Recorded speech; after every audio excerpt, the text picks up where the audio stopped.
Hey y'all, it's Jessica from Sloppy Swatches. For this week's But Do They Watermarble, I'll be featuring the A Very Good New Year, available right now from Moonshine Manny.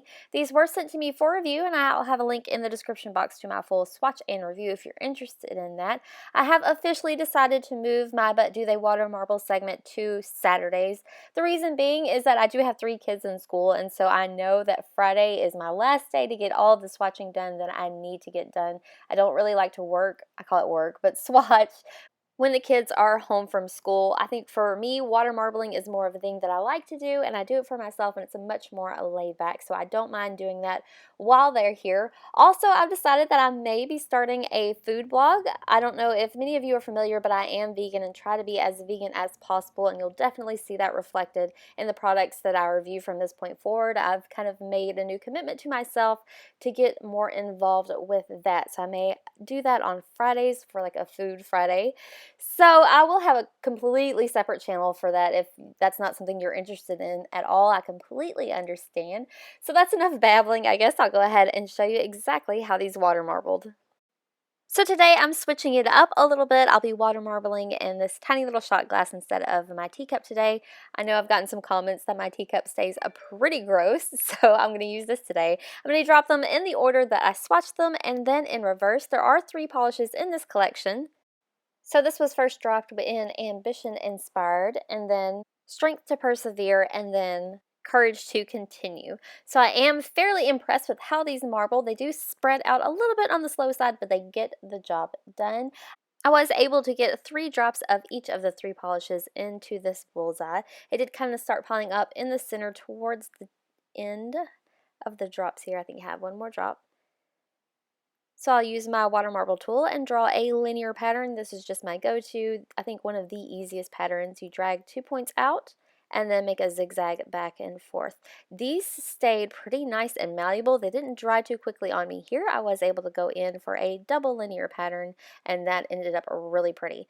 Next I'm going to do in the reverse order. So this is Courage to Continue all the way back to Strength to Persevere. I think that Ambition Inspired might be the weakest marbler out of these 3.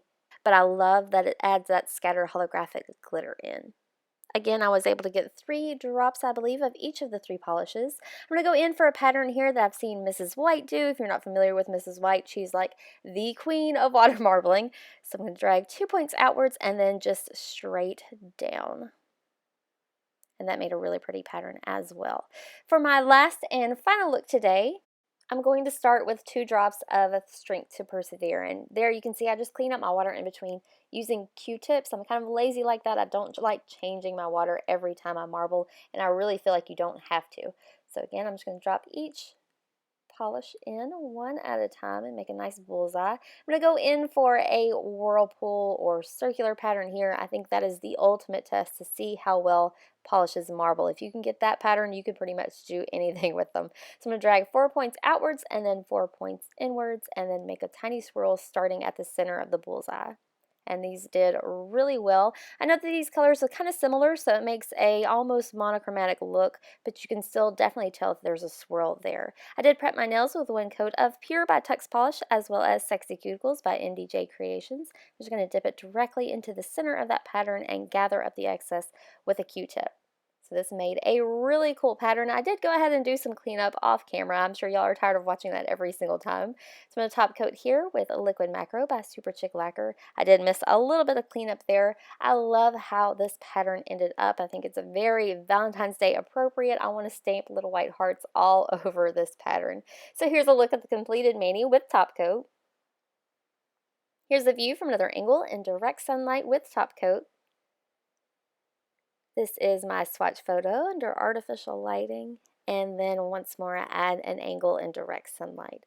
So if you have any recommendations for collections that you'd like to see tested, please leave them down below. I do listen. I do appreciate every single recommendation that I get. I do have some amazing collections lined up, and I can't wait to share them with you next Saturday. So thanks so much for watching, guys. See you next time.